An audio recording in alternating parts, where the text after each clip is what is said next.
V novo sezono vstopamo z izredno mlado ekipo, katera je polna agresije, želje in volje po dokazovanju. V pripravljalnem delu smo dobro trenirali in odigrali nekaj prijateljskih tekem, na katerih smo videli nekaj ključnih napak, katere smo v tednih s trenerji poskušali odpraviti.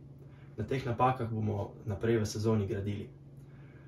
Skozi ta pripravljalni del se je v ekipi postavila tudi dobra kemija, kljub nekaj manjšim poškodbam in menjavam igralcem, mislim, da izgledamo dobro.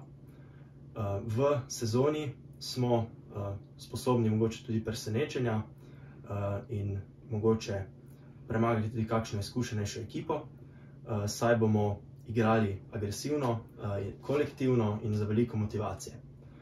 Samo tako nam lahko uspe, da nadoknadimo mogoče to pomanjkanje nekih izkušenj. Upam tudi, da bo v tej sezoni omogočen ogled tekem, saj gledalci velikokrat pomagajo košarkašem, to se pravi nam, igralcem, pri zmagi, sploh na domačih tekmah, in so tako nekakšen šesti igralec na parketu.